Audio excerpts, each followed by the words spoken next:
Wednesday today, Feb 27, 2019. Good morning! Welcome back! Thanks! Balita ko, puyat-puyat ang karamihan sa atin dahil kagabi.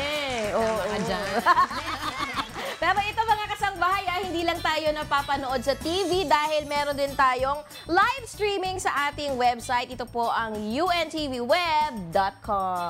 At aside po sa ating website, pwede nyo rin po kaming masubaybayan kahit nasaan lugar pa kayo sa pamamagitan po ng aming Facebook Live. Huwag nyo pong kalimutan i-like and i-follow ang aming official Facebook accounts, ang UNTV News and Rescue at Good Morning Kuya Pay. Kaya mga kasangbahay, tutok lang dahil marami tayong mga pag-uusapan ngayong umaga. Narito ang ilan sa mga balitang aabangan nyo ngayong umaga.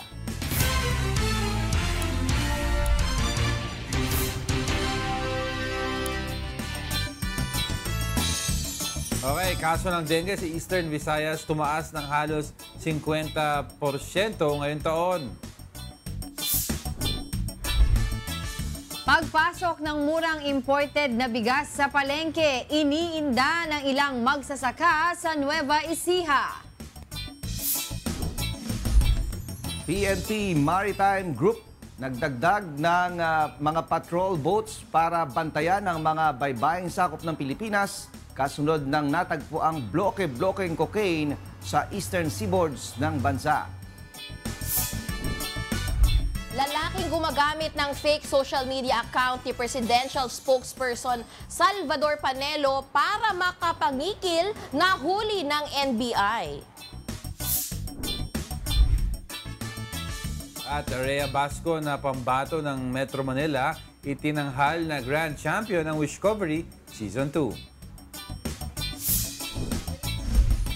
Yan ang mga balitang aabangan ng ating mga kasangbahay. Pero bukod po sa paghahatid ng mga may init na issue at napapanahong balita, mayroon din kaming ibabahagi na makabuluhang impormasyon. Mamaya po, isang Filipino poet and novelist na may ginampanang papel sa kasaysayan ng Pilipinas ang kikilalanin natin sa ating Today in History. Wow! At dahil Wednesday today, makakasama natin later si Mr. Mon Acoba para pag-usapan ang Enhanced Newborn Care Package ng PhilHealth.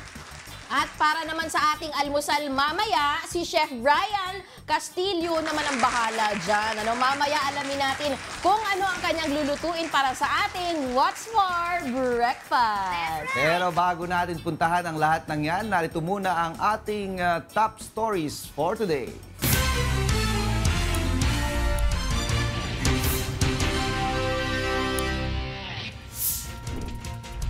Murang bigas na mabibili sa merkado, inilunsad ng Department of Trade and Industry kahapon. Pamimigay ng Pantawid Pasada Cards hanggang sa Huwebes na lamang ayon sa Land Transportation Franchising and Regulatory Board. Pagbabantay sa mga naglipa ng sasakyan na gumagamit ng wangwang sa kalsada, tututukan ng Philippine National Police. Department of Education, nilinaw na hindi nila ipatutupad ang no vaccination, no enrollment policy. Duterte administration, planong bumuo ng bagong kasunduang pangkapayapaan sa Moro National Liberation Front o MNLF.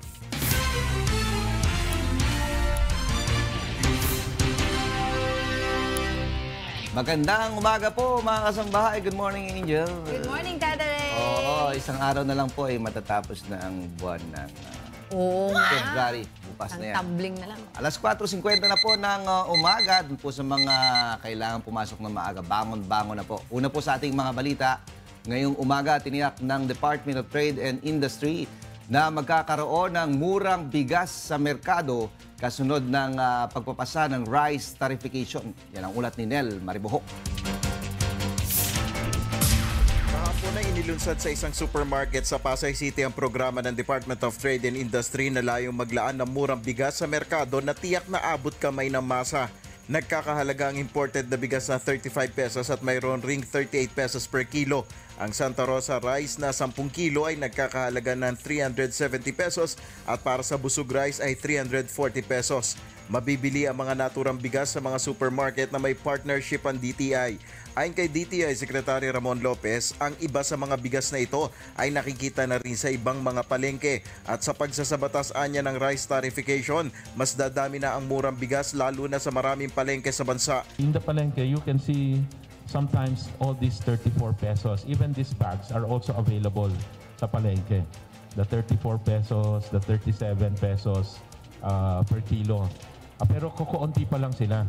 With the rice tarification, we will see more of this affordable rice to be available nationwide. And yan po ang magbe-benefit dito will be the 107 million Filipinos. Para na silang umangat from poverty dahil naging mas affordable na yung basic commodity like rice, which accounts for 20% of their budget. Nilinaw rin ng kalihim na hindi naman mawawala ang 27 pesos na NFA rice sa pagsasabatas ng rice tarification. Posible anya na sa mga mahihirap na sektor na ito maipagbili. Nel Maribuho, UNTV News and Rescue, Pasay City. Inanunsyo ng Land Transportation, Franchising and Regulatory Board o LTFRB na hanggang sa February 28 na lamang ang pamimigay ng mga Pantawid Pasada cards. Sa ngayon, anila mayroon pang nasa 86,000 na hindi pa nakukuhang cards sa ahensya. Para sa detalye, narito ang report ni Monokson. Ilang araw bago ang deadline ay nakuha na ni Mang Fernando ang ikalawang Pantawid Pasada card. Hanggang February 28 na lamang kasi ang pamimigay nito ng pamahalaan.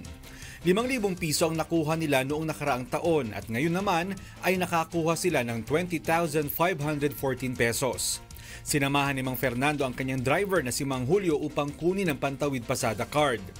Kay Mang Fernando kasi nakapangalan ng prangkisa ng jeep pero si Mang Julio ang nagpapasada nito. Ani Mang Fernando, sa tingin niya ay dapat mabahaginan niya si Mang Julio sa makukuha niyang tulong mula sa pamahalaan. Ang nakalagay Pantawid Pasada. Sino ba namamasada? Operator o ang driver? Ganun lang ang logic niyan, bro. Hindi naman sa tinatanggihan ko o tinitira ko ang mga operator. Dapat ginawa nila at least 50-50 man lang. Hindi mapupunta sa operator lang. Operator, nakahiga lang yan. Driver, kakayod ng kayod yan.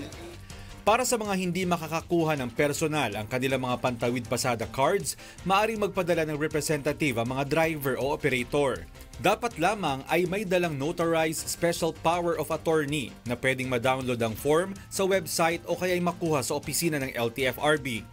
Dahil hindi ng original and photocopy of ID of qualified franchise holder, original and photocopy of ID of representative, original ORCR, original copy of CPC o proof of franchise at recent photo of qualified franchise holder. Sa kabuuan ay mayroong halos 200,000 mabibigyan ng Pantawid Pasada cards at nasa 83,000 pa ang hindi na ipapamahagi ng pamahalaan. Ang mga Pantawid Pasada card ay maaaring magamit sa mga piling gasoline station sa buong bansa. Para sa kompletong listahan ng mga mabibigyan ng fuel subsidy, maaaring bisitahin ang Facebook page ng LTFRB. Sinimulan itong ipamahagi ng pamahalaan noong nakaraang taon bilang ayuda sa mga jeepney driver at operator dahil sa pagtaas ng halaga ng langis. Mon Hokson, UNTV News and Rescue, Quezon City. Tututukan ng Philippine National Police ang paggamit ng wangwang sa mga lansangan. Ito'y matapos na makatanggap ng reklamo ang pamunuan ng Philippine National Police na nagliparan na naman daw itong wangwang sa kalsada dahil sa nalalapit na halalan. Yan naman ang ulat ni Lea Ilagan. Naglabas ng direktiba si PNP Chief Police Director General Oscar Albayalde na nagbabawal sa mga hindi otorisadong paggamit ng wangwang, sirena, blinker at iba pang maingay na devices. Ayon kay PNP spokesperson Police Senior Superintendent Bernard Banac, ipinag-utos na nito sa PNP Highway Patrol Group ang crackdown sa iligal na paggamit nito batay sa Presidential Decree 96. Aniya, nakasaad sa Presidential Decree 96 na tanging ang mga official vehicles lamang gaya ng Police Mobile Patrol, sasakyan ng sundalo, NBI, LTO, ambulansya at fire truck lamang ang maaaring gumamit ng blinker at wangwang. Muling ipinag-utos ng Chief PNP Police Director General Oscar David Albayalde ang malawakang pag-kumpiska, pag-aresto ng mga lahat ng mga gumagamit ng illegal na mga wangwang at mga siren. Pinapalala natin sa lahat ng mga kapubliko na ang paggamit nito ay para lamang sa mga otorisadong mga police cars, ambulances, fire trucks at mga kalintulad ng mga sasakyan. Ayon kay Banak, bawal na gumamit ng wangwang sa mga campaign sorties at rallies ng mga kandidato. Aniya, may karampatang parusa ang sinumang lalabag sa naturang batas. Lahat po ng mga lumalabag sa Presidential Decree No. 96 ay ma-penalize ng cancellation o revocation ng kanilang certificate of registration ng kanilang mga sasakyan. Ang direktiba ng pinuno ng PNP ay nag-ugat sa mga reklamo na naglipanan na naman ang wangwang at blinker sa kalsada gamit ng mga politiko, lalo na ngayong nalalapit na ang halalan. Leia Ilagan, UNTV, News and Rescue, Campo Crame. Nilinaw ng Department of Education na hindi nila ipatutupad ang no vaccination, no enrollment policy kasunod ng suhestyon ng Department of Health na kailangan pabakunahan muna ang mga bata bago ito tanggapin sa paaralan. Alamin po natin ang detalye mula kay Aiko Miguel. Labag sa saligang batas ang pigilan ng isang bata na makapag-aral. Ito ang pananaw ni Department of Education Undersecretary Ann Sevilla. Anya, hindi ipatutupad ng kagawaran ang no vaccination, no enrollment policy hanggat hindi ito lumulusot sa masusing pag-aaral ng kanilang pamunuan. Hindi anya sapat na dahilan na walang bakuna ang isang bata kaya hindi nila ito tatanggapin sa paaralan. There's a proposal, make a thorough study. However, we have to be careful for any move about this kasi one, there's a constitutional provision for free, basic, accessible, quality education for all. Handa naman anya ang kagawaran na tulungan ang Department of Health upang mapabakunahan ang lahat ng kabataan sa mga paaralan. Ayon kay Undersecretary Sevilla, nagkasundo ang magkabilang panig na suyurin ang mga paaralan upang alamin kung sino pang mag-aaral ang hindi pa nababakunahan ng kontratigdas. Magpapakalat anya ng consent at evaluation forms ang DepEd sa mga magulang upang alamin ang estado ng kanilang mga anak at kung papayag ba silang pabakunahan ang mga ito. Alinsunod anya ito sa mandato ni Pangulong Duterte na mabakunahan ang lahat ng mga kabataan upang hindi na kumalat pa ang measles outbreak sa bansa. Kailangan talagang ma-vaccinate para walang magkaroon ng outbreak, no? Lahat. That's the protection, for the protection of everyone. We are in strong and cooperative, no, sa DOH, strong partnership and cooperation with DOH para ma-implement itong executive order na to. Nagpapakalat din anya ang DepEd ng impormasyon kaugnay sa pagbabakuna upang mas maunawaan ng mga magulang ang importansya nito sa kalusugan ng tao. Matatandaang pinalawak ng pamahalaan ang vaccination program kontra tigdas dahil sa pataas na kaso nito sa bansa. Sa ulat ng Department of Health mula January 1 hanggang February 20, umabot daw sa mahigit 11,000 na ang kaso ng tigdas sa Pilipinas at mahigit 100 na rin ang nasawi dahil sa tigdas. Aiko Miguel, UNTV News and Rescue, Quezon City. Isang minuto po bago mag-alas 5 ng umaga, plano ni Pangulong Rodrigo Duterte na bumuo ng panibagong kasunduang pangkapayapaan sa Moro National Liberation Front o MNLF. Narito ang report ni Roz Zalicos. Inihayag ni Pangulong Rodrigo Duterte na willing si Moro National Liberation Front o MNLF Chairperson Nur Miswari na makipag-Municipalities of the Philippines sa Manila kagabi. Sabi ko, itong kay Nor, ariglo tayo dito. Sabi ni Nor, is willing to talk and has waited this long for me to make a decisive decision when he comes back. Kaya naman ayon kay Pangulong Duterte, napapanahon ng bumuo ng panibagong kasunduang pangkapayapaan ng pamahalaan sa MNLF. Inatasan nito sina Presidential Peace Advisor Carlito Galvez, Interior Secretary Eduardo Anyo at Defense Secretary Delfin Lorenzana na tumulong sa pagbuo ng naturang kasunduan. Sabi ko, time for us to craft a new deal for the MNLF. Yan, kailangan pa natin yan. But they are revolutions driven with territorial intentions or objectives. Lunes ng gabi nang magpulong sina Pangulong Duterte at Miswari sa Malacanang. Ngayong araw, babiyahe si Miswari matapos payagan ng Sandigan Bayan patungong Abu Dhabi, United Arab Emirates at Morocco para dumalo sa 48th session ng OIC Council of Foreign Ministers. Naglagak ito sa korte ng 920,000 pesos na halaga ng cash travel bond kaugnay nito. Ayon mismo kay Pangulong Duterte, gumawa siya ng paraan upang pahintulutan si Miswari na makalabas ng bansa. Now there's Miswari. He saw me last night.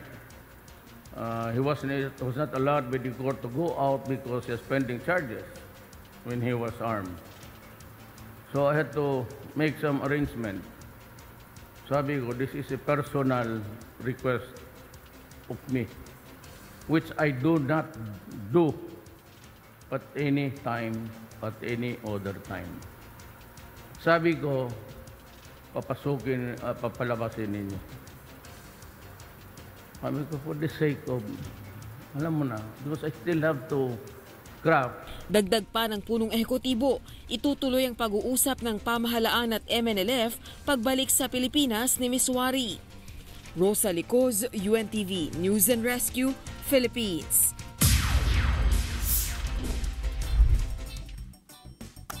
Oh, mga kasama natin sa Pundaan. Asa Masid. Asa Masid. Oh, take it away. Morning, Hey, inirekomenda ng Department of Health na palagiang magkaroon ng mga cleanup drives para mapababa ang kaso ng dengue sa Eastern Visayas. Ito ay matapos tumaas ng 48% ang naitalang kaso ng dengue sa kaparehong panahon ngayong taon. Tignan natin ang ulat ni Jeneline Gakit Valles. Batay sa ulat ng Department of Health, tumaas sa 48% ang kaso ng dengue sa Eastern Visayas pagpasok pa lamang ng taon. Ayon sa DOH-8, noong nakaraang taon, hindi nagdeklara ang Health Department ng dengue outbreak bagamat may naitalang 11,023 cases at 61 deaths dahil hindi naman anila clustering ang naging kaso nito. Pagpasok naman ng 2019, mula January hanggang February, may 1,169 cases at 6 deaths, mas mataas ng 48% kumpara sa kaparehong panahon noong 2018 na may 561 cases lamang. Ayon kay DOH Regional Director Minerva Mulon, hindi lamang measles ang kanilang pinag-uukulan ng pansin ngayon kundi maging ang tumataas na kaso ng dengue. Nakikipag-ugnayan na anya sila sa Department of Interior and Local Government para muling palalahanan ng mga local chief executives na gawing regular ang cleanup drive sa kanilang lugar. Ito napapansin namon han mga earlier nga mga clustering nabalhin. So karagsid nun inila kung halimbawa ini nga barangay A may adayan na cases maglilimpyuhon. Ang sunod nga barangay very passive. So babalhin nga to. So ana na kung control didi may danaliwat new cases. Pinayuhan din ito ang mga school heads na palagyang maglinis ng kapaligiran dahil kung pagbabasihan nila ang age bracket ng mga namatay noong 2018, 4 to 12 years old ang karamihang biktima ng dengue. Nakikita good namon hini nga it's more on the environment. Bisan may danamon niya na supply kay natawag yan na pahuramhin fogging machine. So bisan may daton fogging machine, may danaton niya na chemical intervention kung ginbabay inuukyan mga breeding places aadalagihap diri na pupoy magbabalik-balik ini. Dahil rito, sinabi ng DOH dapat laging isagawa ang search and destroy sa pamamagitan ng community cleanup drive, self-protection at higit sa lahat, seek early consultation para maagapan ng biktima sa pagbibigay ng medical intervention. Ang dami na pa yung natitin. Alam mo, gusto ko i-try nila yung ginawa ng Singapore. Yung mga lalaking mosquito ng dengue, Aedes aegypti. In-injectionan ng wall bacterium. Tapos pag nakipagtalik yung male mosquito sa babae, hindi mabubuntis. Kumbaga, namamatay yung mga eggs. So, ang nangyayari, yung life cycle ng mosquito, hindi siya nag-reproduce hanggang namamatay sila. Kaya sa Singapore, mga 80% bumaba ang kaso ng dengue. Tapos sa Australia, ginagawa din nila yon. Di kaya natin kayang gawin dito yun? Yung lamok, sasak sa kanyang ano? Mga male, may mga male Aedes aegypti. Mosquito sinasaksakan ng bakterya. Ang lamok kasi, ang nangangagat, babae lang. Babae. Oo, kaya pagka ang nakikipagtalik yung lalaki ang i-injectionan. Tapos pagka nagtalik sila, mamamatay na yung mga egg doon sa kuan. Yung lalaki, hindi matatransfer. Nanuhulihin mo yun. Lalaking lamok, ha? Oo, isa yun. Kaya kung bayot. Hulihin mo yun. I-determine mo pa kung lalaki o babae. Modern na sila kasi, RJ. Kaya yung tanong mo na, hindi ba natin kaya rito? I doubt. Di ba? Kasi Singapore kaya pala, ano? Nagawa ng Singapore. Modern. Pero yung sa Singapore, ang gumagawa ng isang Australian firm, tapos nakabreed na, mula noon pa yung mga male mosquito. Tapos papakawalan nila. Tapos nakabreed, tapos papakawalan. Hanggat nauubos yung population ng dengue mosquito. Dengue. Oo. Kaya galing, 80%. Kung sakasakali, matitira nun, puro pero ang ano lang yun, limitations within isang area. Hindi sila kumakalat yung mga lalaki. Naghahanap sila ng mapapangasawa within the area. Pero nag-improve naman daw. Galing, ha? Dito sa atin, puro prevention lang. Huwag kang mag-stock ng tubig na marumi. Maglinis ka ng bahay. Maglinis ka ng silong. Siyempre. Gulong. Nandiyan yan. Siyempre, doon ang breeding ko nila yan. Breeding ground. Breeding ground. Ito iniinda ng ilang magsasaka sa Nueva Ecija ang pagpasok ng murang bigas sa mga palengke dahil apektado ang kanilang ibinibentang palay. Tignan natin ang ulat ni Bernard Dadis. Sa March 5 pa magiging epektibo ang rice tarification law na pinirmahan ni Pangulong Rodrigo Duterte kamakailan. Ngunit makabibili na ng mga murang imported rice sa mga palengke. Okay naman daw na may ibang mapagpipili ang murang bigas ang mga mamamayan. Ngunit hindi maiwasan ng ilang magsasaka sa Nueva Ecija ang umaray dahil apektado na nila ang kanilang ibinebentang palay. May pumasok na Vietnam rice which is 38 pesos per kilo retail na sa market. So yung mga dating customer namin na binabagsakan namin ng mga rice, ayaw nang kunin ng local rice namin. Kasi mas mura eh. Tapos whole grain, yung sa amin may broken. Ang pakiusap ni Aling Joan, sana daw ay mabigyan sila ng ayuda ng pamahalaan na bumaba ang gasto sa pagtatanim ng palay para kaya nilang makipagsabayan sa imported na bigas. Sa isinagawang konsultasyon ng Department of Agriculture sa mga magsasaka sa Nueva Ecija, kaugnay sa rice tarification law kahapon, sinabi ng DA na nakapalob sa batas na maglalaan ng 10 bilyong pisong pondo ang pamahalaan sa ilalim ng Rice Competitive Enhancement Fund. 5 bilyong piso ang mapupunta sa farm mechanization, 3 bilyong piso sa magandang binhi ng palay, 1 bilyong piso para sa credit program at 1 bilyong piso ang mapupunta para sa technical skills training ng mga magsasaka. Magbibigay kami ng suporta like irrigation. We are working on a fertilizer loaning program now. And of course, yung free seeds, yun ang may hahabol namin. Na bababa yung production cost ng farmer. Ang nasabing konsultasyon ng DA ay bahagi ng pagbalangkas ng Implementing Rules and Regulations o IRR para sa Rice Tarification Law.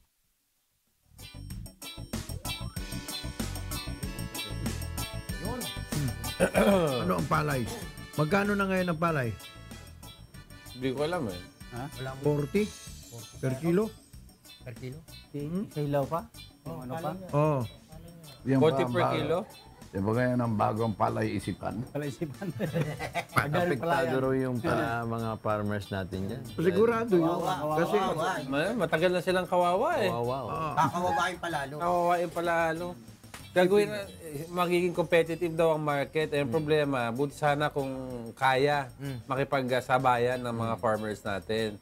After rice production, wala na sa kanila yung wala na silang makina para yung i-polish yung grain. Kanila. Di ba? Ibibigay nila sa middleman, sila magka-polish. Kaya yung patong ng bigas, ang dami. Paano na lang? Sa umpisa pa lang yan eh. Yung irrigation, babayaran na nila. Babayaran pa nila. Hindi tayo, Wala namang bayad yun. hindi 100% free, no? Hindi. Dati libre. Dati libre. Ngayon, bayad ka na. Bago ka papatubigan. Kinakabahan ako sa tuwing may mag-iisip, tuwing may gagawa ng panibag. Ang naapi palagi yung kawawa yung mga Farmer. The ultimate consumer. Ganon. Talaga eh. Tapos pag kami mababa na, diretso na ron sa mga mamamayan na ang taas na ng patong eh. Oo. Sobra. Paano lang yung food security natin yan? Diba? Meron pang araw, Minyong, hanggang ngayon, hanggang June. Hanggang June? Meron Kailan tatagal yan? Mag-import tayo? Hindi, kasi ngayon planting rice na eh. By May, magtatanim na uli yan. Tatanim na ulit yan. Ngayon, harvest time pa lang, kaya marami pang bigas. By May, taniman na naman yan. Ang harvest time noon is August na naman. Yung gap na 3 months, 4 months, naku, walang kita. Doon papasok ngayon Doon papasok ngayon yung import. Kaya pagpasok noon, di bumaha. Pag harvest nila uli ng August, wala na. Lalo na. Lugi na sila. Kasi yung import market, tuloy-tuloy na ang bili ng tao. Tuloy-tuloy yun eh.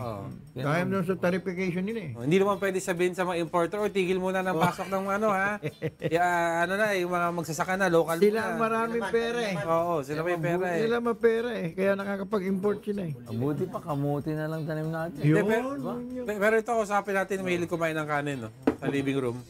Good morning sa mga kapundahan. Uy, oo nga pala, maraming salamat sa inyo. Nakatikim ako ng puto. Marami na akong nakuha. Tikim lang ginawa mo? Tikim ba yun o kain? Well, tikim-tikim lang. Paisa-isa lang. Bakit ako hindi nakakuha? Oo, salamat kay Tito Jimmy sa kanya. Tito Jimmy! Pero siyang paputo. Thank you sa chocolate. Napakasarap. Pero ito balita muna tayo. Bumili na ang Philippine National Police Maritime Group ng karagdagang mga patrol boats upang gamitin sa pagbabantay sa karagatang sakot ng Pilipinas. At bunsod ito ng patuloy na natatagpo ang bloke-bloke ng cocaine sa eastern seaboards ng bansa. Alamin natin ang buong detalye sa ulat ni Lea Ilagan. Ang Pilipinas ang ikalima sa pinakamahabang coastline na umaabot sa 36,289 kilometers. Kaya naman, aminado ang PNP Maritime Group na hindi ito madaling bantayan. Ayon kay PNP Maritime Group Director, Police Chief Superintendent Rodelio Hocson, nagpakalat na siya ng dagdag na tauhan upang magbantay sa karagatan matapos na ma-recover ang nasa mahigit 164 kilos ng cocaine na nagkakahalaga ng halos 900 milyong piso sa eastern seaboard ng bansa. Ang mahigit 164 kilos ng cocaine ay natagpuan sa Dinagat Island, Siargao, Mauban, Quezon, Davao Oriental, Surigao del Sur at Dingalan, Aurora simula pa noong February 10. Yung mga tao natin, in-alert na rin namin yung dating katulad ng Bicol, ng Ilocos area, yung mga areas na meron tayong napulot na in-alert na rin namin lahat yun kasi hindi natin alam kung diversionary to or whatsoever. So, yung buong Pilipinas actually in-alerto natin na magpatrol sa dalampasigan, hindi lang by boat kundi maglakad sila kasi baka naanod at mahirap matanaw kung ikaw ay nasa dagat. So may nagpapatrol sa dagat, may naglalakad tayo. Bumili na rin aniya sila ng dagdag na gamit gaya ng 46 high-speed tactical watercraft na makukumpleto ang delivery bago matapos ang taon. Agad ko itong padadala sa mga areas na marami tayong nare-recover na ganito, mga drugs, cocaine, tsaka yung strategic areas. Agad itong i-deploy doon para agad na makatulong sa talagang pagbabantay sa mahaba at malawak nating coastline.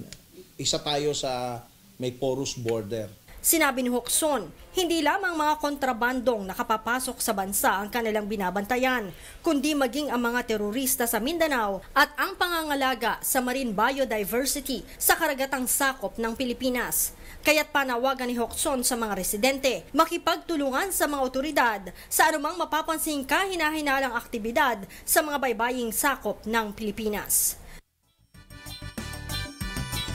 Alam nyo, malaking tulong talaga na meron na tayong mga mas malalaking mga boats na ginagamit itong PNP Maritime Group. Kasi naman, napapanahon lang talaga dahil nga sa mga isyong ganyan, di ba? Kung saan sa ang parte ng Pilipinas ngayon eh. Ilang islands Naglulutangan. 7,000. 107 islands. High tide or low tide? High tide or low tide. Pero may mga natutuklasan pa kayo na dagdag kamakailan na kung daw nagkakamalit, 300 plus ata yung panibagong parang umuusbong, nadagdag, natutuklasan sila. Tsaka dapat, di ba, kahapon may nag-usapan din natin na mag-iingat yung mga residente within that area. Kung saan lumulutang yung farmers, tapos yung mga residente, kung saan lumulutang yung mga cocaine. Kasi di ba, hindi mo alam, may mga nagmamanman doon na kailangan nila kunin yung, alam mo na, yung mga cocaine na nandun. Buti nga surrender nila kasi baka halimbawa, nalaman nila na ikaw ang mangisda na nakakuha nun doon. Tinago mo. Ka pa, madamay ka pa. Alam ng sindikato na, surrender mo na lang para... May bigas ka pa. May bigas ka pa. Ka pa. Kung 34 yung huling nakuha, 34 ka ba yun? Times, magka 2,000 daw, no? May 2,500. Iba 1,600, mga gano'n, 1,800. Yun ang kanilang pabuya. Kumbaga, may mga... Yung, di ba, pagka may hinahanap na tao, mga wanted, meron silang pabuya pagka nakita. Parang ganito rin siguro yung sistema. Well, sana nga mahuli na yung mga gumagawa ng mga ganyan. Kasi tulad ulit ng nabanggit natin kahapon pa, I don't think this is the first time na nangyari yan. Yes. Na lang ngayon, tawag doon, nasira lang yung mga diskarte nila. Diba? But speaking of nahuli na. Ito, nahuli. Trulali ng mga operatiba ng National Bureau of Investigation ng isang lalaking umano'y gumagamit ng peking social media account ni Presidential Spokesperson Salvador Panelo. Humingi naman ng tawad kay Panelo ang lalaki at iginiit na nagawa lamang daw niya itong krimen na to dahil nga para makakuha siya ng pera. So alamin natin ang buong detalye mula kay May Bermudez. Sa Cebu City, nahuli ng mga otoridad ang isang lalaking umano'y ginagamit ang pangalan ni Presidential Spokesperson Salvador Panelo sa kanyang Facebook account. Kinilala ang lalaki na si Jose Villafuerte na umano'y pinapadalhan at nagpapadala ng mensahe sa mga politiko at businessman sa pamamagitan ng naturang social media account upang makapambiktima. Ang isa sa mga nabiktima, mismong Executive Director ng Pasig River Rehabilitation Commission na si Jose Antonio Goitia. Ayon kay Goitia, nasa 450,000 pesos din umano ang natangay sa kanya ni Villafuerte.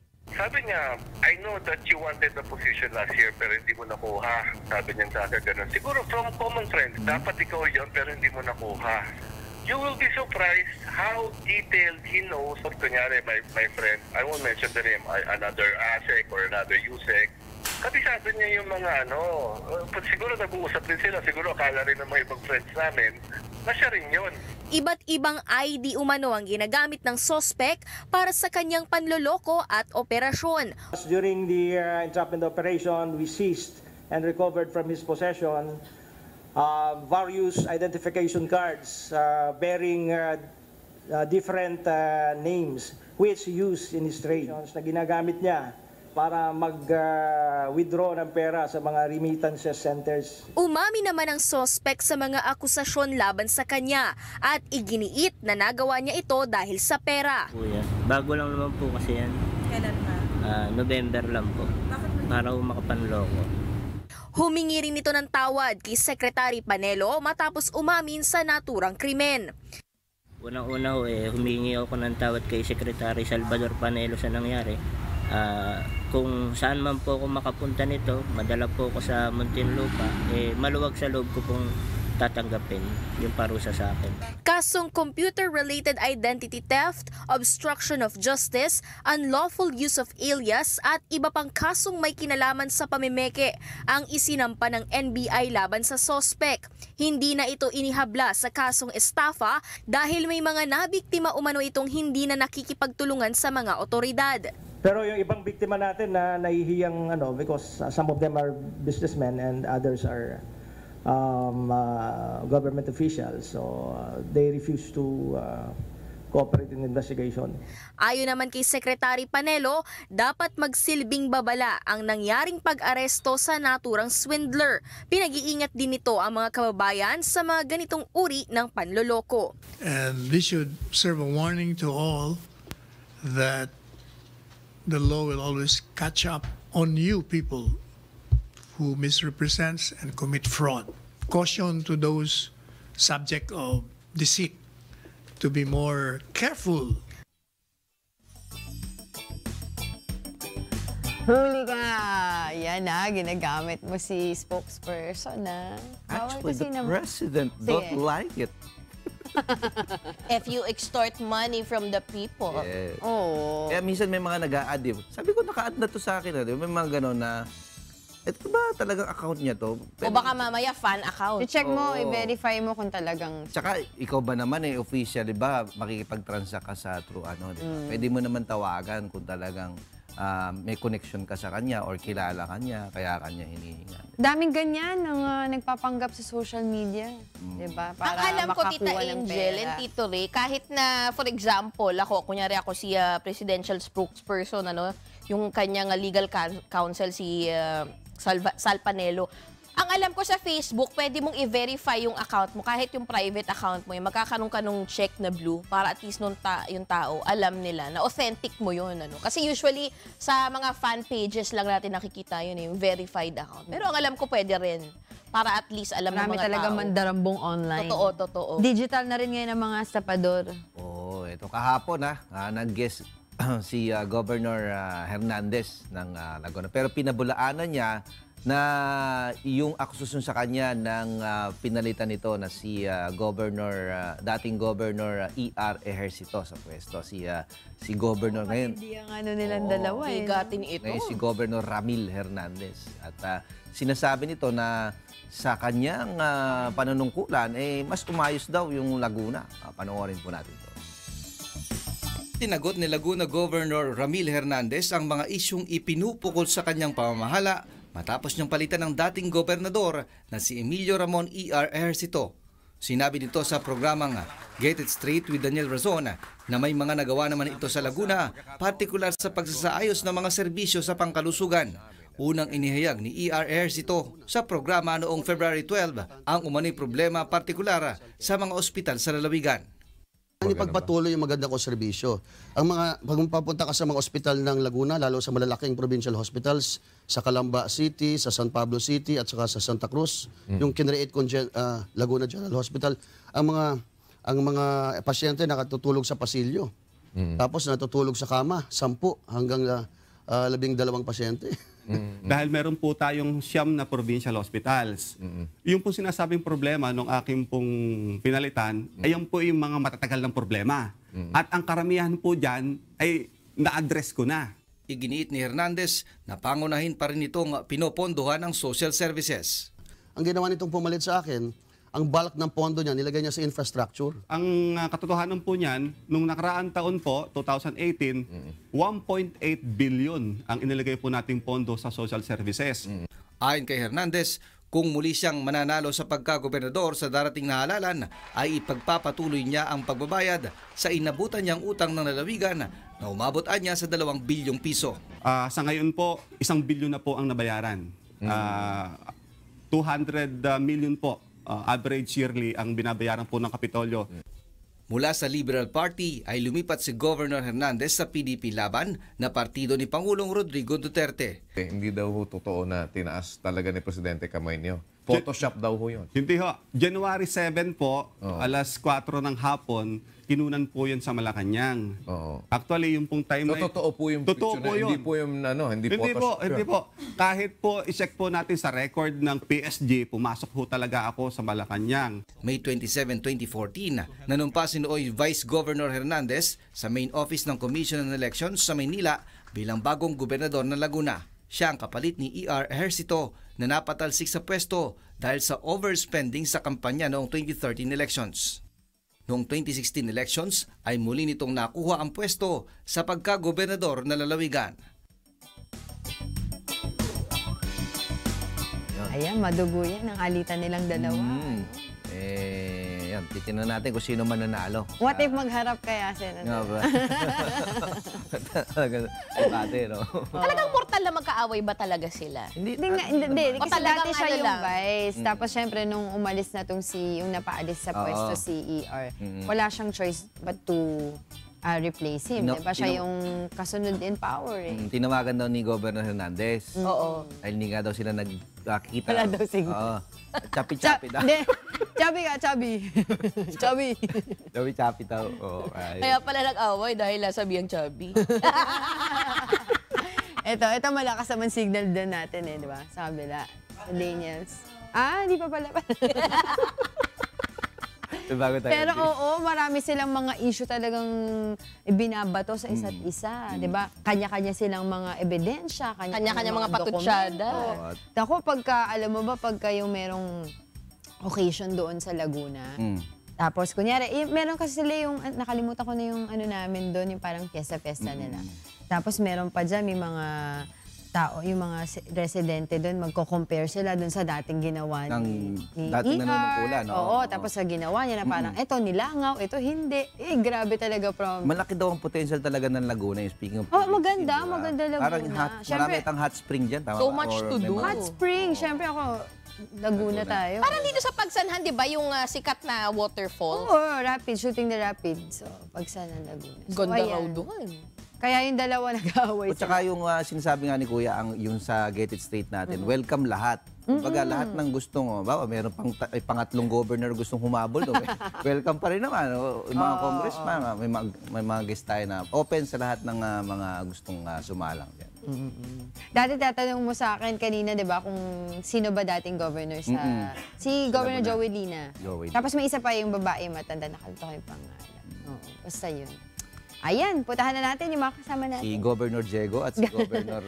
Si Gobernadora. Gobernadora. Oo. Jen, may question ako. Ay nako, wag mat Hindi, ha? surely hindi. Wag mat. Yung pag... Angel has left the group. Ano nga yun?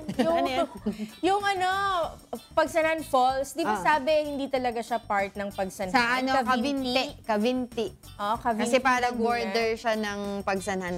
Pero yun na rin yun, parang ginawa na rin nilang Pagsanhan Falls. Pero ano talagang nasasakupan? Cavinti. Cavinti lang as in sobrang thin border, parang borderline. Oo. Kasi parang, ano ba yun? Pagitan talaga. Cavinti.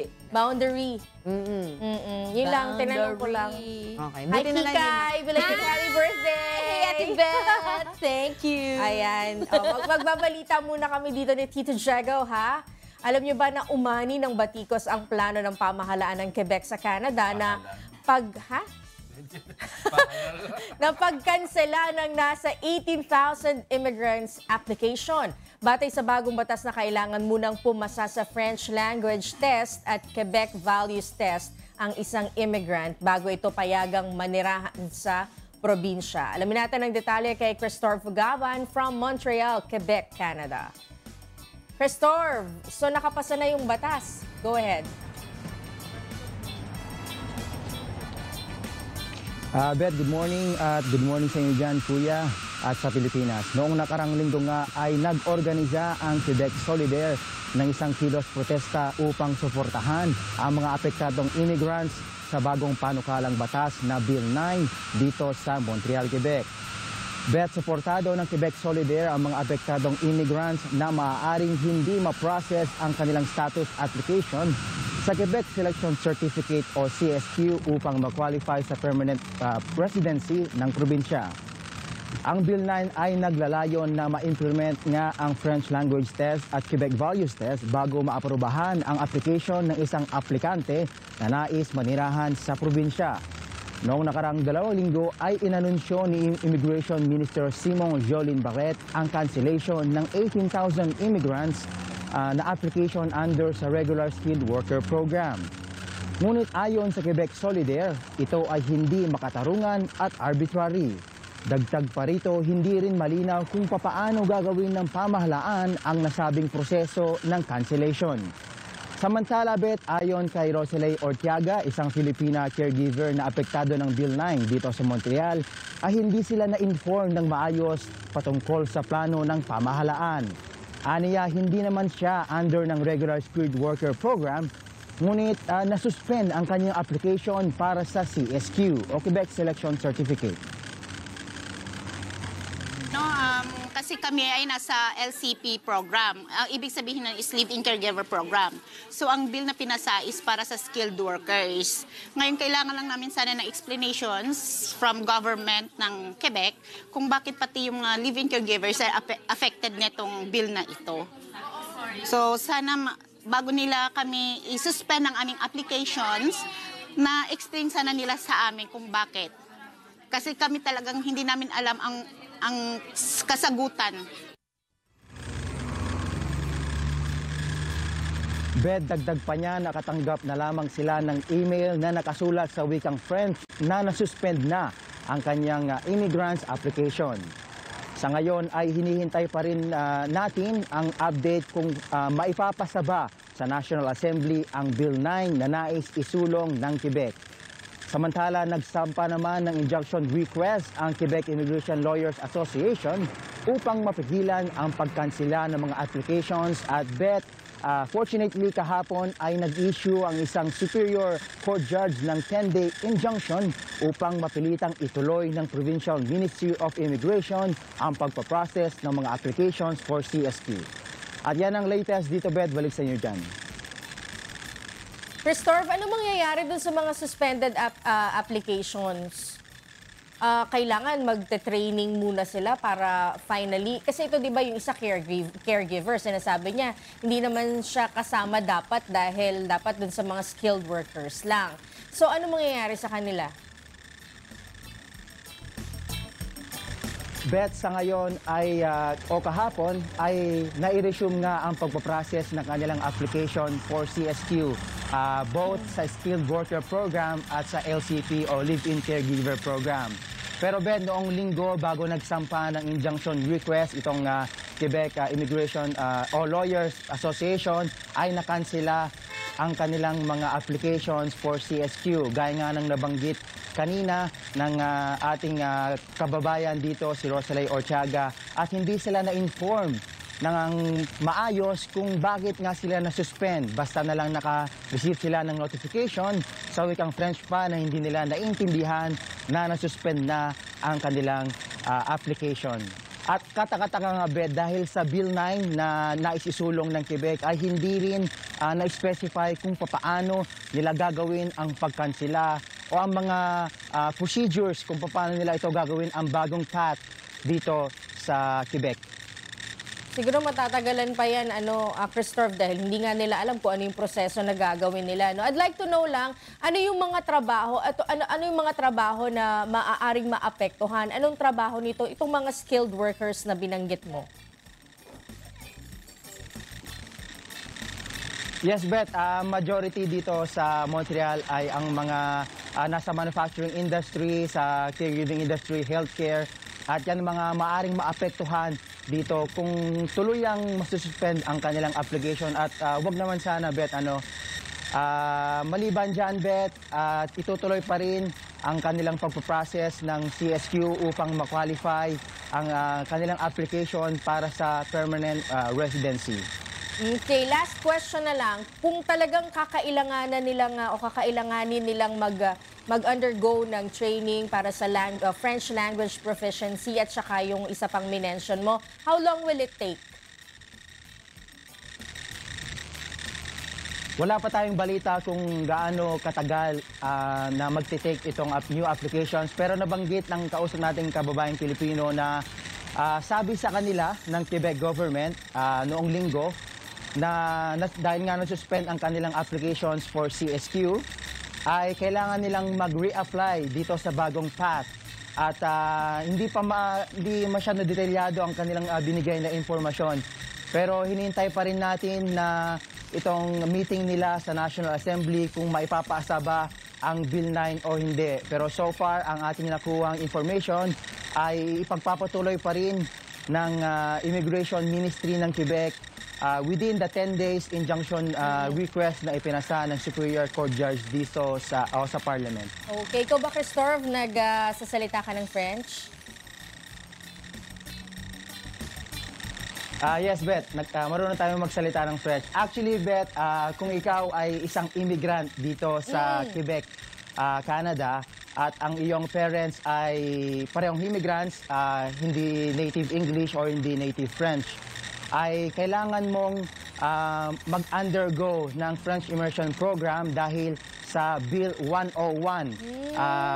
Kung ang parents mo, for example, let's say ang parents mo ay either native English or native French, meron kang choice na pumili ng French or English school. Pero dahil tayo ay immigrants, ibang lahi, pinoforce ng Quebec dahil sa Bill 101 na kailangan nating mag-aral ng French dito sa Quebec, Canada.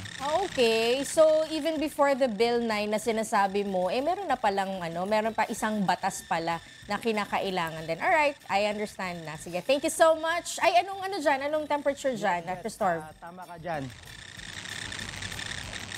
Yes, napakalamig ngayon. Ngayon ay minus 13 degrees, ngunit feels like minus 22 degrees at mahabdi sa balat. Pero kahit ganun pa man, meron akong kasama dito si Jessie at si Regina na gustong pumati dyan sa Pilipinas. Kami ay bumabati ng Good Morning, Kuya! Mr. Fugaban and hello Jessie and Regina from Montreal, Quebec, Canada. Pinirmahan na ni New York Governor Andrew Cuomo kasama si U.S. House Speaker Nancy Pelosi ang isang bagong gun protection bill noong Lunes ng umaga sa New York City. Si Cherry Pama live na sa New York, USA. Cherry, go ahead. Good morning, Kuya. Good morning, Diego. Sa bagong bill na ito, maaaring hindi makabili o magkaroon ng baril ang isang individual kapag sila ay tinaguriang mapanganib sa kanilang sarili o sa ibang tao. Ang mga police officers, family members at mga school personnel ay maaaring magpetisyon sa judge upang mag-issue ng temporary order na mapigilang magkaroon ng baril ang isang tao. Diego, madaming mga factors ang kinukonsider ng judge, kagaya ng behavior ng isang tao, mga substance abuse issues at mga violent tendencies.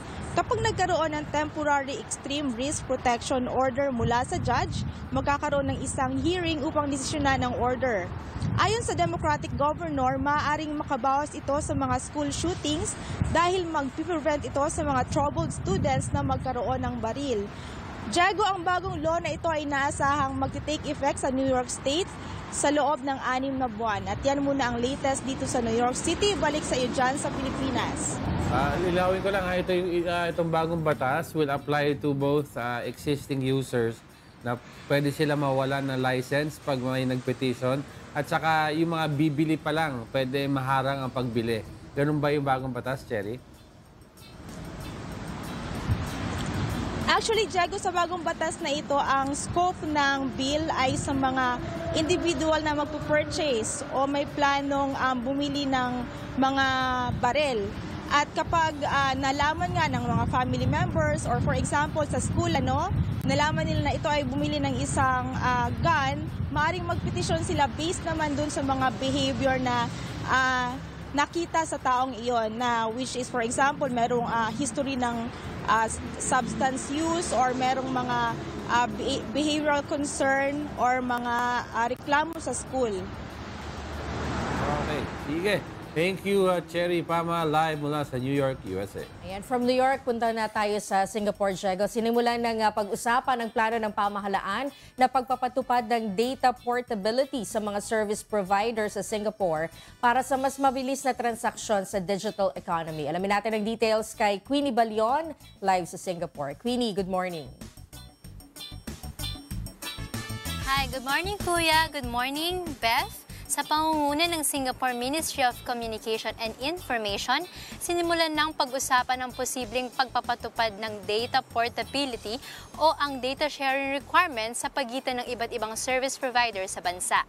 Ang data portability ay ang pagbabahagi ng impormasyon ng isang individual sa pagitan ng competing service provider sa pareho o magkaibang industriya.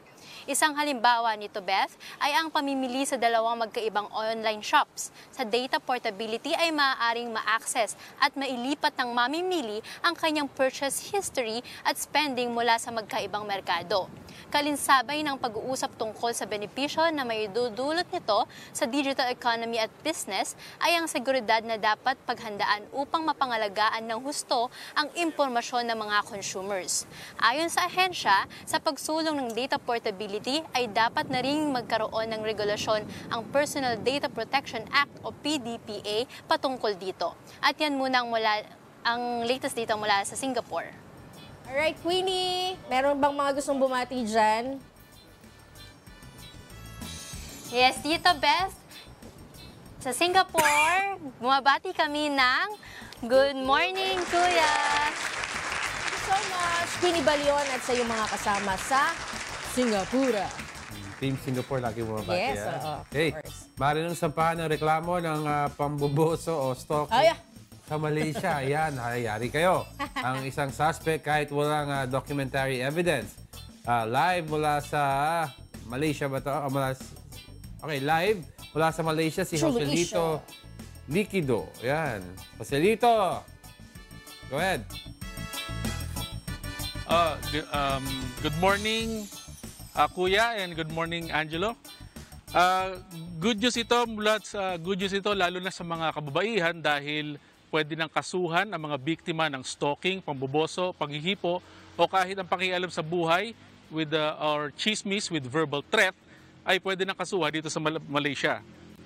Sa kasalukuyan ng batas ay nakabatay lamang sa criminal intimidation o assault na kinakailangan pang mag-submit muna ng ebidensya ang mga biktima laban sa suspect gaya ng video clips na nakuna ng cellphone.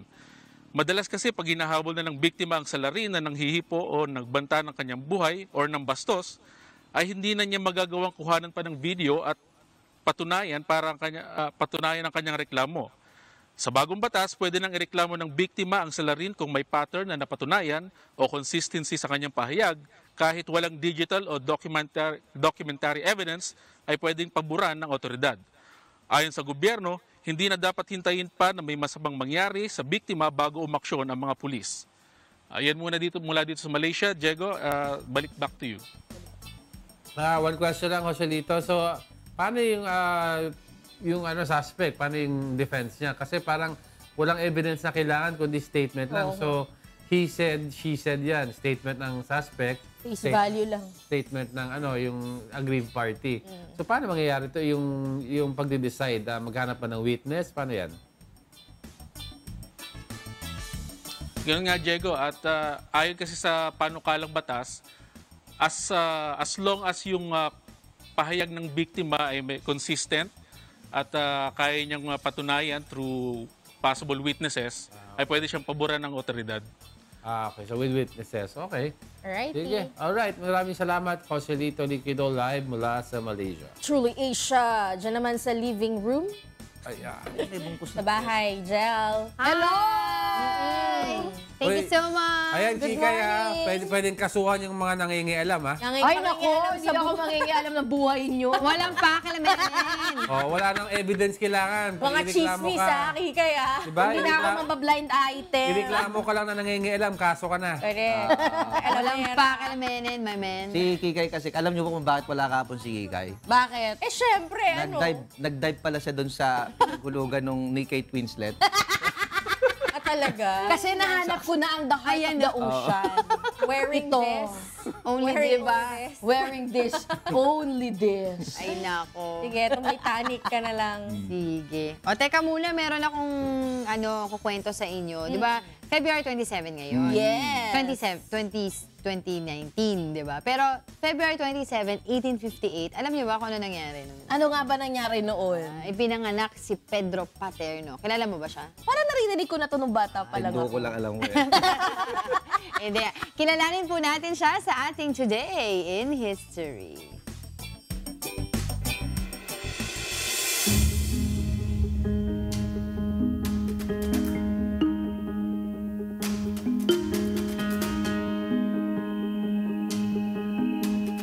February February 27, 1858, ipinanganak sa Santa Cruz, Manila si Pedro Alejandro Paterno, isa sa 13 anak ni na Don Maximo Paterno at Doña Carmen de Vera Ignacio. Siya ay nagtapos ng Bachiller en Artes sa Ateneo Municipal de Manila at nagtapos ng pagkadalubhasa sa batas noong 1880.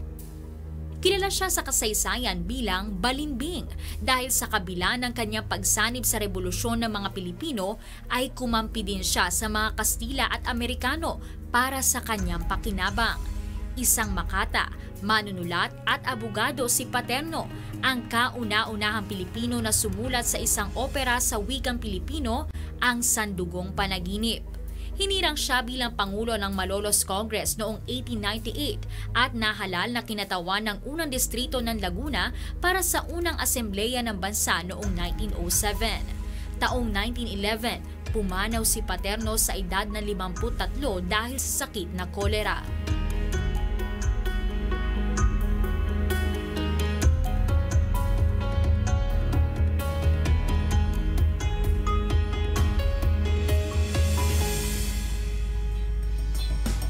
Nabasa ko dito, ano pala siya, sila, 13 na magkakapatid. 13. Wow! Sa bagay nung unang panahon, madadami talaga sila.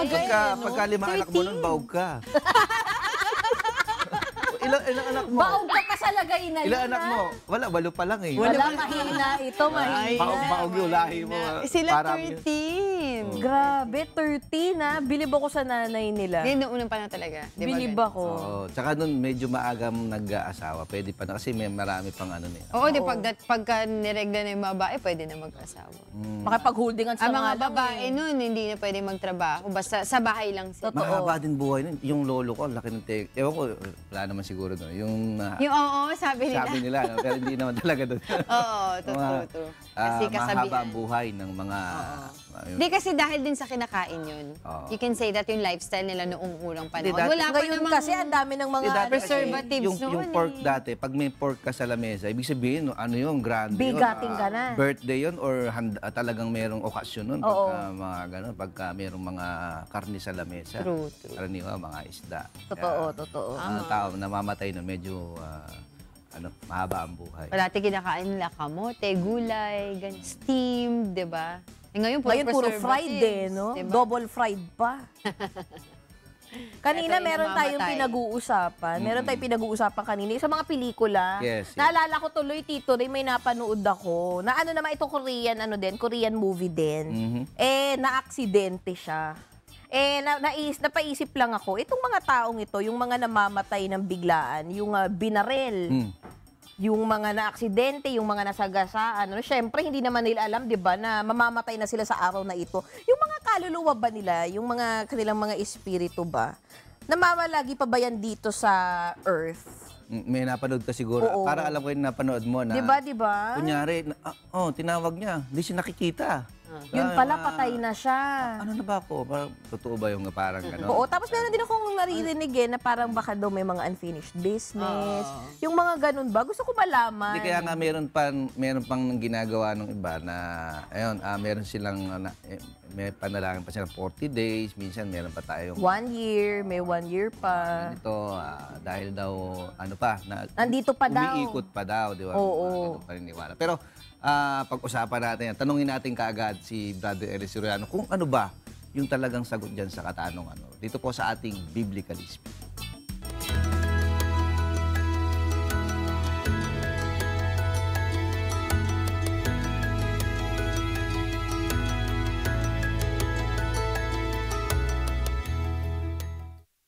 Kahit ano pong kamatayan pa yan, kahit namatay ka sa aksidente, pinatay ka, binaril ka, binangungot ka, kahit saan pa, hindi po yung paraan ng pagkamatay ang magdidetermine kung saan pupunta yung espiritu o yung kaluluwa mo. Yung pamumuhay mo ang magdidetermine para malaman mo kung saan ka papunta. Kung ikaw po ay taong matwid, ang espiritu mo, ang kaluluwa mo pupunta sa Diyos, babalik sa Diyos. Basahin natin ang Hebreo 12:23. Sa pangkalahatang pulong at iglesia ng mga panganay na nangatatala sa langit, at sa Diyos na hukom ng lahat at mga espiritu ng mga taong ganap na pinasakdal. Yun hong mga espiritu ng ganap na tao, yung mga taong mabubuting sumusunod sa Diyos, yun po ay nasa Diyos. Nandun sa kanyang sa langit. Pero yun pong mga taong swail, di sumusunod sa Diyos, hindi po pupunta sa langit ang espiritu ng mga yon. Basahin natin ang unang Pedro 3:18. Sapagkat si Kristo man ay nagbataring minsan dahil sa mga kasalanan, ang matuwid dahil sa mga di matuwid, upang tayo'y madala niya sa Diyos. Siyang pinatay sa laman, ngunit binuhay sa espiritu, na iyan din ang kanyang iniyaon at nangaral sa mga espiritong nasa bilangguan, na ng unang panahon ay mga suwail. Yung palang mga taong suwail, pagka namatay pala yon, ang mga espiritu nila nakabilanggo. Kumbaga parang akusado na ibinibilanggo. Naghihintay ng paghuhukom. Pag ang tao po ay matuwid, ang espiritu niya pag namatay siya, kahit anong kinamatay niya, kaya siya ay nabaril, kaya siya ay kung ano nangyari sa kanya, yung espiritu ng taong matuwid, bumabalik po sa Diyos yun, pumupunta sa langit. Pinagpapahinga ng Diyos yun. Pinagpapahinga sa langit. At naghihintay ng katapusan ng paghuhukom. Tapos, pag ang mga tao naman po ay mga swail, di sumusunod sa Diyos, pag namatay, yung espiritu nila nakabilanggo. Binibilanggo sa isang bilangguan ng kaluluwa o bilangguan ng espiritu.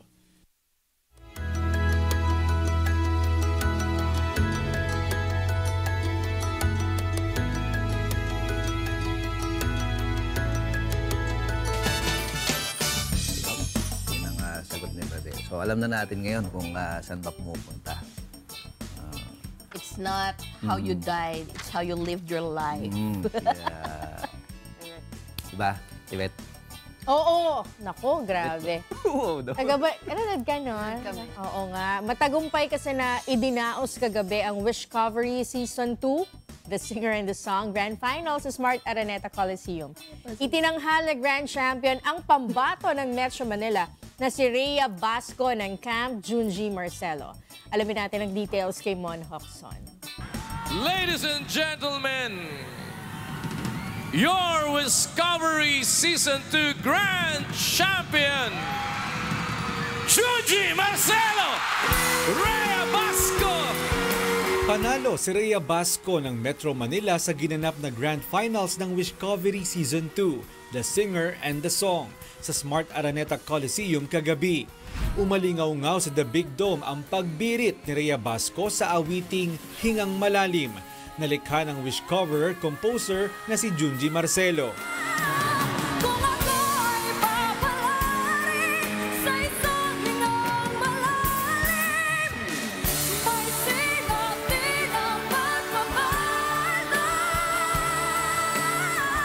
Bagamat hindi bakas sa mukha ni Rhea, sobrang kaba ang naramdaman nito bago ang kanyang performance.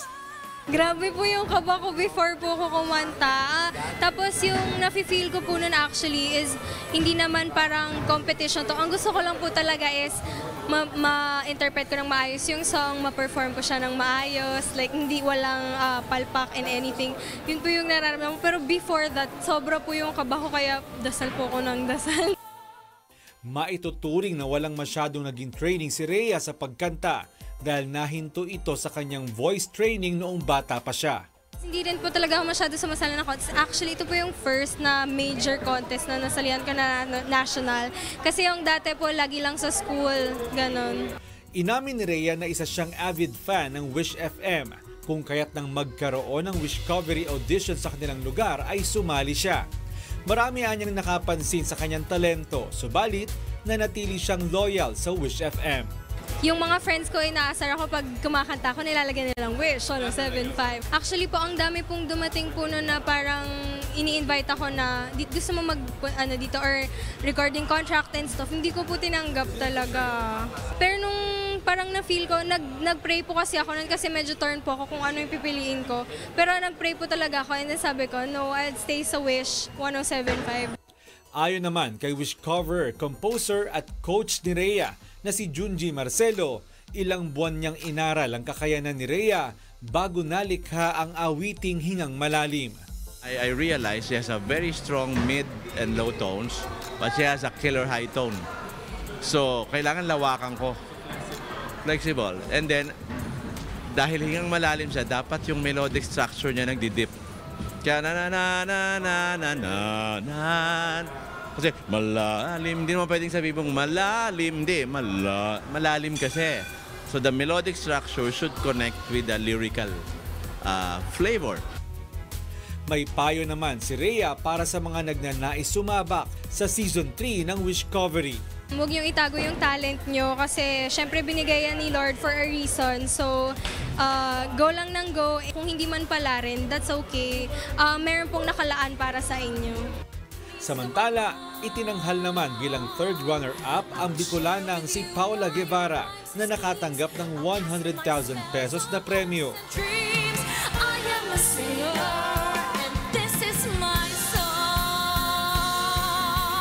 Second runner-up naman ang pride ng North Luzon na si Jenny Picardal na tubong Pangasinan na tumanggap ng 300,000 pesos. Hanggang dito na lang ba tayo sa maliit na kwadrado na titinginan buong gabi. Habang first runner-up naman ang Cebuanang si Nashrin Casas na nakatanggap ng 500,000 pesos. You wanna break free but you smile. So no one will know. Nakatanggap naman si Rhea Basco ng 1 million peso cash, 1 million peso worth ng recording contract, house and lot at ng isang brand new car.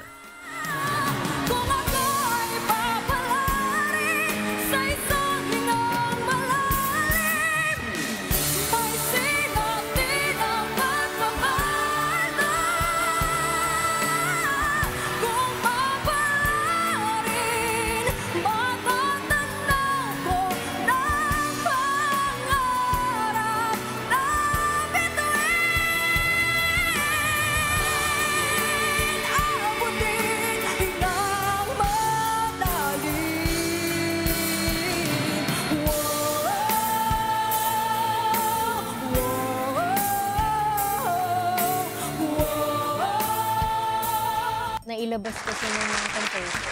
Ay, galing. Congratulations! Mami, makakasama natin yung si Rhea Basco. Si Sir June. Maganda. Kahapon nanood kami nung ano naman ang feeling at napanood mo in the flesh? Ganda. Hindi siya nakatuwa kasi pinag-uusapan nga din dun yung, di ba, OPM represent. Yes. Talaga. Lahat OPM kinanta dun. Galing. Alam mo, magagaling talaga yung mga silang lahat, silang 8. And of course, natulungan sila ng mga composers nila na ilabas kung anong meron sila. Galing Exactly. At saka inabangan ko rin doon. Actually, hindi ako nanood. Nagabang ako sa social media. Sabi ko, kakanta kaya yung mga composers? Kumanta sila! Kaya nga, kasi syempre lahat sila, diba? Tapos lahat ng mga sikat nila na kinumpose nila, yun yung kinanta nila. Kinanta ni Mr. Noel Cabangon yung favorite. Yung Kanlungan, kinanta din niya. Si Rani Raimundo, kinanta yung Why Can't It? Naalala kita. Kasi tinatawag ko siya. Tapos syempre, inabangan ko yung Before I Let You Go. Ay, of course, ni favorite Top ka din. Suzara. Si Top Suzara. Marami ang ganda. Ang cute nila. Oo nga, nasubaybayan ko rin sa social media. So, si Rhea Basco yung #1, Camp Junji. Tapos, ang first runner-up, si Light in the Dark. Light in the Dark. Si Nash kay Top Casas. Suzara. Tapos, ang second si Jemmy. Si Jemmy kay Rani Raimundo. Camp Franny. And then third, si Moy Ortiz, yung Camp Moy Ortiz. Si Paula. Galing. Congratulations. Na-excite ako sa kanila. Tapos walang umuwing luhaan kasi lahat ng yung mga hindi naka-place, may 50,000 pesos sila each. And meron silang 100,000 lahat for the chosen beneficiaries. That's good. That's so good. Hey, yung ating verse of the day naman po, mula po sa Proverbs 10:23, doing wrong is like a joke to a fool, but wisdom is pleasure to a man of understanding. Isang paglilibang sa mangmang ang paggawa ng kasamaan at gayon ang karunungan sa taong nag-uunawa. Mababasa din po yan sa ating Omega Digi Bible application. I-download na po sa ating mga iOS at Android phone. Yan po ay libre at wala po kayong babayaran. Ang ating verse of the day was brought to you by Omega Digi Bible, powered by Vision Tech! La la la la. Nagbabalik po ang Good Morning Kuya! Today is February 27. It's Wednesday! And ano ba ang tawag dito? Isang kembot na lang March na. Oo nga pala. That's right! Isang araw na lang. What time is it? Ano oras na, Kikay? It's now 7:04 in the morning. And it's Wednesday. Anong coding today? Bawal ang coding today ay 3 and 4. Good 4 and 5. 5 and 6. Ako naman nagbilang ako. Buksan mo na yung gate, please. Gusto ko nagbilang talaga. 4 and 6 po ang ating coding today. Hello! Hi, Rhea! Good morning! Congratulations! Thank you. Nagwagi! Alam mo kayo, upo po kayo. Hindi kayo mukhang puyat. Wala pang tulog yan. Oh, diba? Nag-pay off yung pagsasayaw ni Sir Juji kagabi. Ngiting panalo. Ngiting tagumpay yan. Kaya yun nga, kasama natin today ang itinanghal na Grand Champion ng Wishcovery Season 2, the singer and the song from Taguig City, representing the National Capital Region. On the Miss left corner, Rhea Basco. Good morning. Yan, siyempre kasama niya ang kanyang Wish Cover composer, Yeah. si Mr. Junji Marcelo. Yes. Good morning. Good morning. Morning. First and foremost, congratulations. Congratulations. Ang galing. So, ano ba? Tell us how you feel right now. Ako po. Ano bang pakiramdam na kayo ang nagwagi? Sa akin, ano po, parang hindi pa siya nagsisig in talaga. Oo. Di kasi kagabi, yung parang kanina pinagkukwentuhan namin ni Rhea, nung ina-announce na yung mga winners, Oo. tapos natitira na lang siya doon, tapos kasama yung mga iba pa. Parang nakikita ko, teary-eyed na siya, naiiyak na talaga siya eh. So, why? Why were you crying? Ayan ulit. Kaya ka nagkakausapan. Sandali, hanap ka. Hindi naman po kasi ako nag-a-assume talaga na, pero hoping naman. Oo, yeah, of course, diba? So, yun. Pero kasi nung parang nagre-rehearse pa lang kami yung mga blockings namin, talagang naiiyak na rin po kami lahat. Kasi ang tagal na po na pinagdaanan namin. So, Sir Junji, diba? Kamusta po ang journey? Ang tagal yung sagot. Wi-Fi mahina. Nagbabuffer. Actually, medyo I was hoping wag muna. Kasi parang 8 months of finding that one. And finally, you found that one. And then they're choosing. You're not ready to let go yet. No? Yes. But I want it for her. But pero how is that gonna be? I mean, ano yung, is that via being the grand prize winner or via one of the finalists? Pero sabi ko nga sa kanya, whatever happens, I will still be here. I will still be writing the songs in your album if you really need. Pero sabi ko, but Lord, it would really be good for Rhea because it's her first competition. If you give it to her, then it would really be a wonderful blessing. Pero after knowing na kayo talaga yung pinakamaraming views sa Power Viewing, di ba? Naisip nyo ba na, I think kami na talaga to? Hindi. Hirap mag-assume. Pero nung time that she was on stage singing, tapos yung pinaka-end nung part na talagang gumana, akala mo tapos na lahat eh. How were you feeling po at that time, at that moment? Lahat nung pagod, Kanta ko yan. yung mga puyat, everything, nabura lahat yun eh. Saka seeing it there from your laptop, na ginagawa mo dito, Yeah, oo nga, it's totally different. na naka-shorts, Ibang-iba yung minsan walang feeling. t-shirt. Kasi ako lang eh. Tapos, ando na, pina-perform na niya.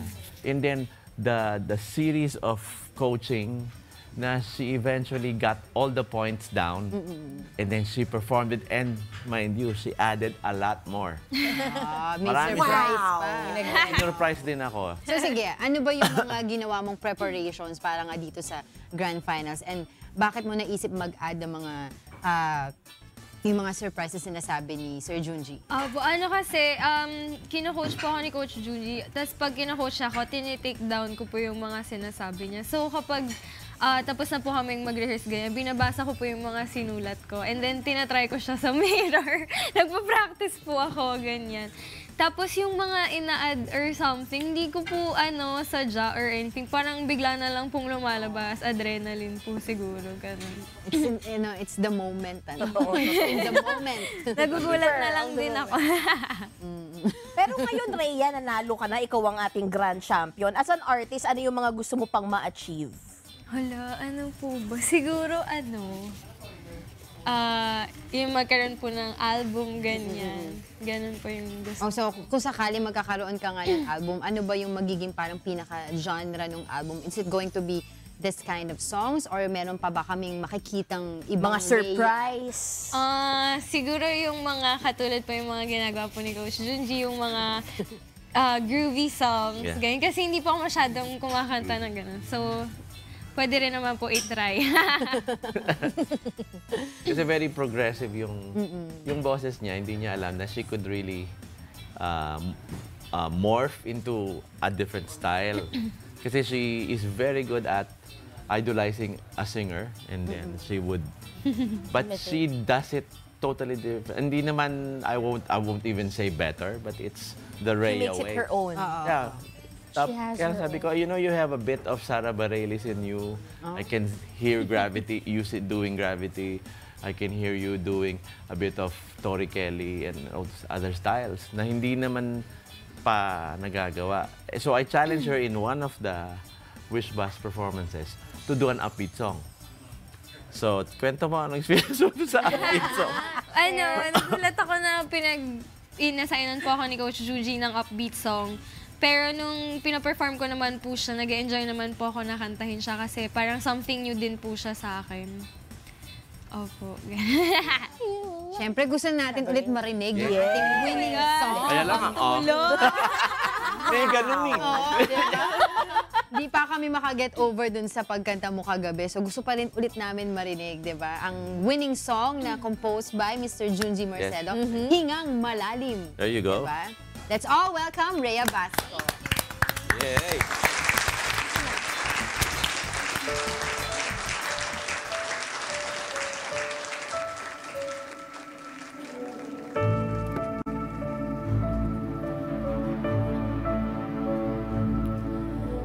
May suyap ng liwanag sa pinangarap ko. Daigdig, may hudyat na tuminag sa panaginip kong langit. Minimithing kislap ng tagumpay. Unti-unting kumikinang ang kulay. Magniningning na rin ang tala kung ako ay papalari sa isang hingang malalim. May sinag din ang pagpapala kung ako ay papalari. Ang tugon sa panalangin, matatanaw ko ng tanglaw. Pangarap na bituin, abutin, hingang malalim. Wow, wow, wow.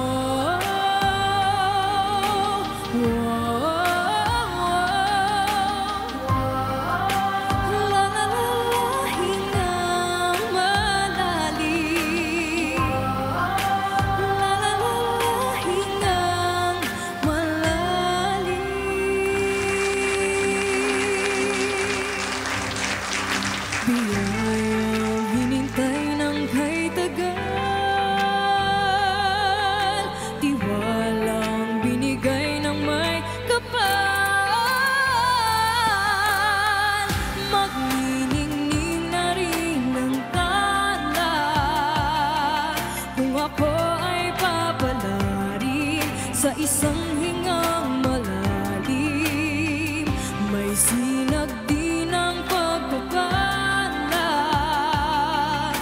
Kung ako ay papalari, ang tugon sa panalangin, matatanaw ko ng tanglaw, pangarap na bituin, abutin, hingang malalim.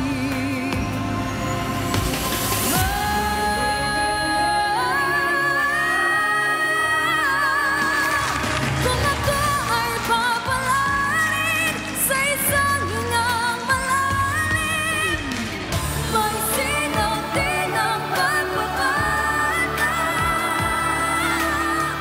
Kung papalarin, matatanaw ko ng pangarap na bituin, abutin, hingang malalim.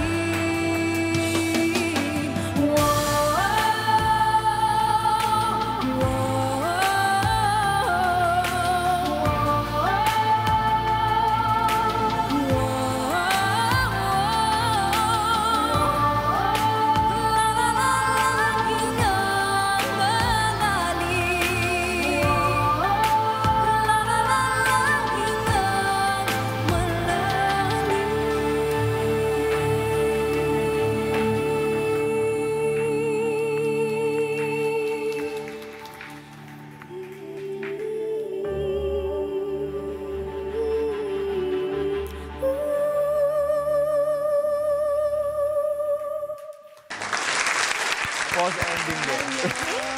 Thank you so much, Rhea Bastol. Kakabalik ka dito. Ay, nakaka-proud lang mga kasama dito. Tsaka Sir Junji. Kasi nakita ko yung nag-trending sa social media, yung pag-audition mo. Yeah. Or sa school mo yun, di ba? Kausap kita. Yung you were singing, yung Never Enough. Never Nakakatuwa lang kasi alam mo yun, you know this girl is special. Pero grabe na nakita mo yung kanyang journey.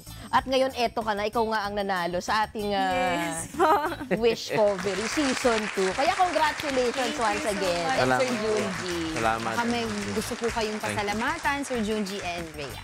Well, ako muna. Sige, No, I would really want to thank everybody at Wish, BMPI, UNTV, of course. The united effort of the entire project really is overwhelming for all of us to even find a platform for songwriters to be recognized. You really seldom get that recognition. True. They know our songs, but they really don't know who the people are. Yes, behind Which is kind of also a blessing. Sometimes you can live your life, go to a supermarket, they won't know who you are, no? Pero sometimes you would love to be recognized. So, may platform. That platform gave way for us to mentor. And seeing somebody from the viral to the final product, I think I would really have to thank the people who put her there. The netizens, the ones who really watched, the ones who really brought us so much power views. So, lahat po ng fans, realizers. Yeah. I'm sure ikaw nagpapasalamat nun. Pero, yun, ako personally, I would like to thank God for giving me the opportunity to really work with, via Wish Covery, to work with this rare find. And I don't think I could find another Rhea Basco in the industry. So, I mean, world, watch out. Watch out for Rhea Basco. I mean, she can really go places because she has a very good heart. Oh. Wow. Wonderful heart. Wonderful heart. Ikaw naman eh. Gusto ko pong pasalamatan yung Wish 107.5 po for this opportunity, lalo na po kay Kuya Daniel Razon. And syempre gusto po magpasalamat sa family ko na napaka-supportive po sa gusto ko po gawin. Kumanta, mag-perform po. And also sa mga friends ko and sa realizers po, yung iba po bumiyahe pa po ng napakalayong lugar para po makakanood po sa Araneta and ma-support po ako. So gusto ko pong magpasalamat sa kanila. Thank you. Again, congratulations to the both of you. Salamat. Diba? Hindi po ito yung pagtatapos. I think this is just the beginning. Diba? Oh, yeah. We will be seeing more of you, Rhea, in the coming. Thank you so much, Rhea and Sir Junji Martin. Thank you po. And congratulations. Salamat, salamat. Thank you po. Thank you. Good morning. Napakanta ba yung mga kasama natin dyan sa pundahan? Kami pa ba? Kami pa ba? Pilit mo, pilit ko, pilit natin to. Pilit mo, pilit ko, pilit natin to. Hey! Ano daw? Morning, boss. Good morning. Hi, Sir Mon. Morning. Kasama natin si Mr. Mon Acoba ng PhilHealth. Sir Mon, meron akong question sa'yo. Kasi di ba meron kayo yung newborn screening, kasama na ngayon yan sa ano, di ba? Sa PhilHealth.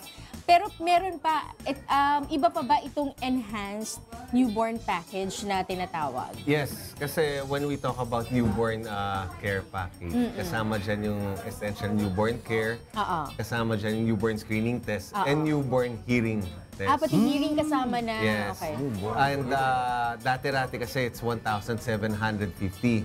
Ngayon, dahil enhanced na siya, it's 2,950. Ang in-enhance natin dun actually is the newborn screening test. Dati 6 errors of mental disorders yung inaayos. Ngayon po, it's more than 28 na. Kailan nag-start yan? Kasi nung nanganak ako last year, nagbayad pa ako ng additional dahil ang covered lang ng PhilHealth ay yung 6 nga lang. Tama nagbayad pa ako. So if you want po yung enhanced, magdadagdag kayo ng bayad. Tama yun. So, naging effective kasi siya itong January 6 lang, 2019. Okay. So ngayon, 2,950 na ngayon yung ating newborn care package. So pag sa private ka, magdadagdag? Depende kung magkano Kung magkano singil. Opo. Pero meron kasi tayong fixed price na 2,950 na. Ang maganda rin dyan, Sir Mon, di ba bill ng nanay, iba dun sa bill ng bata, pero covered pa rin ng PhilHealth. Of course. Kasi, syempre, hindi pa naman yung madideclare yun dahil kakapanganak lang. Pero, as long as member si nanay, member covered. na rin yan. Oo, covered siya as a Oo. dependent. Yun ang importante na kailangan si nanay ang member. Kasi halimbawang ano naman, sabagay covered din pa rin naman siya ng ano. Kung kahit yung tatay, father, kung si covered tatay pa rin. Covered pa rin. Covered Kasi pa rin. Beneficiary anak siya. naman niya eh. Opo. Pero pagka ang tatay ang covered, automatic ba o magre-reimburse ka? Hindi, Automatic automatic na yun. din. Automatic na makakakuha, ano na siya. Makaka-avail. Automatic deduction So pag na yun. automatic, bago ka lumabas ng ospital Yes, ka nila. yes. Okay. Maganda. That's great. Tapos- Meron pa ba kayong mga iba pa na madadagdag pa sa PhilHealth dahil nga itong universal healthcare natin, di ba? Actually, sa universal healthcare, no, no one will be left behind. Everyone is Yun bang member. tagline nyo? everyone is included. Nobody is excluded as long as they are a Filipino. Walang may iwan. Walang iwanan na rito. So lahat talaga makaka-avail dito. Sa ngayon, we are still awaiting for the implementing rules and regulations para mapag-usapan natin with clarification yung 60 days, di ba? 180 days 180 after days. After napirmahan ng presidente. After mapirmahan ng ating presidente. So hinihintay natin implementing rules. Pero ngayon, tuloy-tuloy pa rin naman yung programa ng atin sa PhilHealth. So wala pa rin problema as long as member kayo, active member kayo ng PhilHealth, makaka-avail kayo. Meron pala nag-text sa atin. Sino ba to? Sige. Si Direk Lito, sabi niya, pakitanong daw sa'yo, Sir Mon, pwede ba yung PhilHealth card ng indigent convert sa regular member kasi nagkatrabaho na daw? Pwede po yun. Kasi talagang mapipilitan ngayon yung employer na gawing member siya. No? Magiging pasok na siya sa formal economy. So, from indigent, magtatrabaho. Pero pag pasok ng sunod na taon, for the renewal, hindi na ngayon siya pasok ngayon sa indigent kasi nagtatrabaho na siya. At yung Formal economy na yes, siya. formal economy. And yung slot niya as an indigent, ibibigay natin ngayon Sa iba? mas nangangailangan. Okay. Gaano karaming slots ba to para sa mga indigent? Depende sa budget ng ating DBM national government Tapos depende rin sa number of identified na mga indigent ng ating DSWD. Pinopondohan naman yan. Okay, Sir Mon, thank you so much. Wala nga naman. Mr. Mon Acoba. PhilHealth ko, PhilHealth natin to. PhilHealth ko, PhilHealth ko, PhilHealth natin to. Hey! PhilHealth ko, PhilHealth ko, PhilHealth natin to. PhilHealth ko, PhilHealth ko.